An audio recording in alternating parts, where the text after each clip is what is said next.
Selebriti dan narkoba seperti tiada habisnya. Meski telah banyak selebriti yang ditangkap diciduk polisi karena narkoba, ternyata tak membuat jera selebriti lainnya untuk menjauhi barang haram tersebut. Minggu 16 Juli 2017 sekitar pukul 1 waktu Indonesia Barat, Satuan Narkoba Polda Metro Jaya kembali menangkap beberapa selebriti yang diduga melakukan pesta narkoba di salah satu hotel di Jakarta Selatan.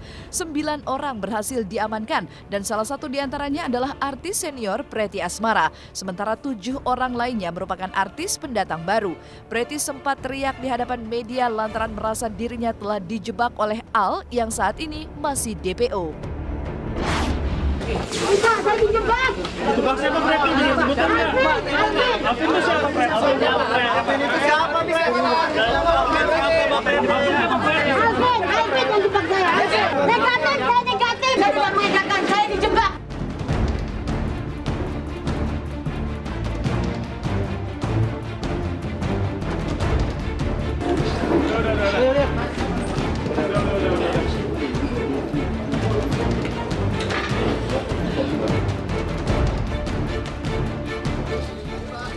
Pak, sini Pak.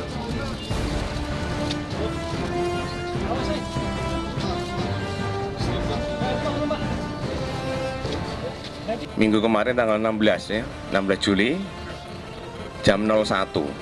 Berarti sudah hari Minggu ya, malam Minggu jam 01 di salah satu hotel ya, yang ada karaoke-nya di kawasan Kemayoran Jakarta Pusat ya. Kita menangkap dua orang tersangka itu atas nama P ya sama D. Itu kita tangkap, kemudian kita kembangkan ya. Ternyata di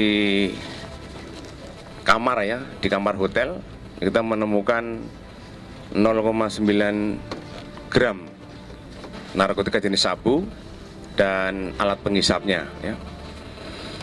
Kemudian setelah kita turun ke tempat ruangan karaoke ya, kita juga menemukan barang bukti berupa sabu sekitar 1,12 gram ya. Kemudian ada ekstasi 23 butir dan ada Happy Five 38 butir ya. Jadi ini semua ya, kita ada mengamankan 7 orang ya, 7 orang yang sedang melaksanakan kegiatan di ruangan itu. Kemudian juga ada 1 orang yang DPO ya, melarikan diri, sedang kita lakukan pengejaran. Orang inilah yang mengadakan kegiatan pesta itu. Tersangka D sama P ya, itu mendapatkan ada uang ya yang dibayarkan kepada saudara P dari AL ini, DPO ini ya, karena dia sudah mengadakan party, kemudian dia mendapatkan barang digunakan ya, ada sisanya, sehingga diberikanlah uang 25 juta ini pada P. Ya, P ini barang dari mana? Dari D tadi ya. Bukan tanpa alasan, Pretty Asmara terlihat emosional. Pasalnya, tuduhan serius sebagai pengedar narkoba harus ia terima. Pretty diduga merupakan orang yang menyediakan barang atas perintah Al yang ingin menggelar pesta narkoba. Bayangan hukuman 5 hingga 20 tahun penjara membayangi Pretty. Berbeda dengan Pretty, 7 artis lainnya hanya diduga sebagai pengguna dan akan dilakukan rehabilitasi lantaran tidak adanya barang bukti.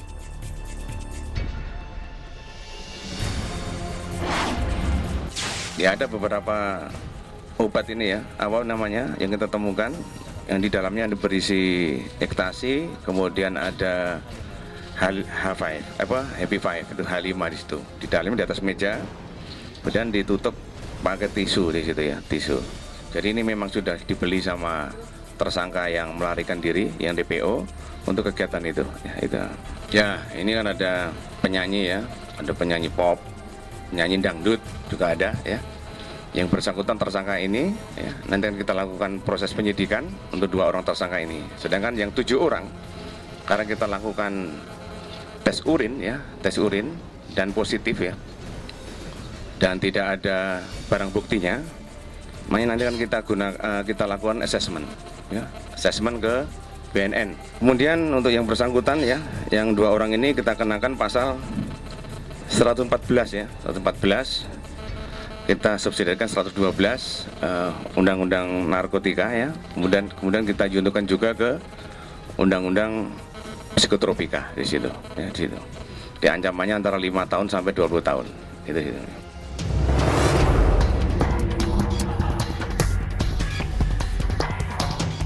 Meski keluar bantahan dari Preti Asmara, namun pihak kepolisian merasa barang bukti sudah sangat kuat untuk menjerat Preti Asmara ke ranah hukum. Pihak kepolisian juga menduga bahwa kegiatan mengedarkan narkoba sudah 2 tahun dilakukan Preti Asmara. Penyelidikan terhadap Preti terus berjalan sambil mencari keberadaan Al yang diduga orang yang menyelenggarakan pesta narkoba tersebut. Untuk pengakuannya udah 2 tahunan ya, itu untuk menyediakan ini, dan untuk berapa jumlahnya kita masih dalam pendalaman ya di situ. Untuk tersangka P itu memang kita tes urinnya negatif, tetapi dia kan menyediakan ya, menyediakan tempat, menyediakan barangnya dari sana. Tetap kita kenakan undang-undang psikotropika dan undang-undang narkotika itu. Ancamannya 5 sampai 20 tahun. Gitu. Ya nanti kita dalam ya.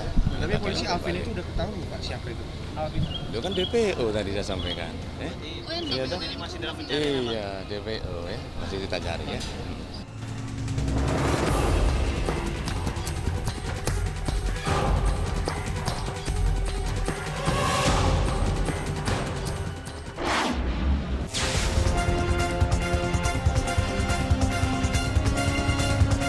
Berbeda dengan kasus yang dihadapi Preti Asmara, bahkan lain halnya dengan permasalahan rumah tangga Atta Larik Syah dan Sania Marwa. Kemarin sidang perceraian pasangan ini kembali digelar di Pengadilan Agama Cibinong. Atta Larik tampak hadir dengan pengawalan ketat menuju ruang sidang, sementara Marwa hanya diwakili oleh kuasa hukumnya.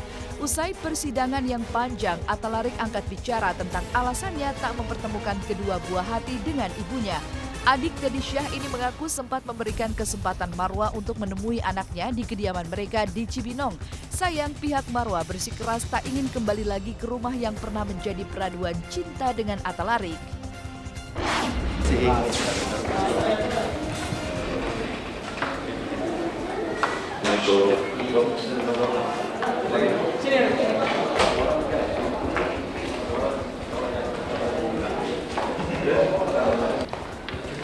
Belum Pak, terakhir. Alhamdulillah nggak ada perlu dibebankan sama sekali. Sama satu hal, dari awal kemarin juga saya ada diwawancara, tidak ada persiapan. Karena memang kami, dari saya pribadi dan keluarga, tidak ada yang perlu direkayasa dalam persidangan pengadilan agama ini. Yang ada saya cuma harus bersabar menahan dinginnya AC di dalam itu saja dan mendengar cerita mereka. Alhamdulillah saksi-saksi saya doa saya seperti yang di Instagram. Ya Allah, saya minta saksi saya dituntun membawa kejujuran. Dituntun dengan kejujuran. Saya nggak mau yang jadi saksi-saksi itu ada yang berbohong, saya juga nggak mau. Karena kita disumpah, kami orang yang menghargai sumpah. Kami bukan keluarga yang dididik, ngomong, wallahi, demi Allah, demi Rasulullah, tapi dusta yang keluar dari mulutnya. Alhamdulillah tidak seperti itu. Itu aja. Terima kasih. Pasang kenapa sih nggak bisa ditemuin Marwa dengan anak-anaknya? Perlu dijawab sekarang. Jawab aja, karena kita jawab. Nanti saya yang jawab. Semua gini, itu semua di dalam dokumen. Itu dokumennya ada sama Bang Junaidi yang bisa menjelaskan bukti WA-nya, di mana Marwa sendiri yang menolak bahwa anak-anak lebih baik di rumah anak-anak sendiri yang memang kami ciptakan rumah itu untuk rumah anak-anak, yaitu rumah saya di Cibinong. Dan selanjutnya itu ada bukti WA di mana saya buka pintu silaturahmi saya hanya kepada Marwa kalau memang dia merasa ibunya yang sayang kepada anak-anak untuk di rumah. Untuk kalau dia memang dia ke rumah, saya yang pergi ke mall sampai dia puas di rumah, seperti itu. Saya tidak mau jadikan anak-anak barang komoditi yang enak-enak aja dibawa-bawa wira-wiri misalnya ke mall untuk dipertemukan, nggak pantas atau kemana, seperti itu.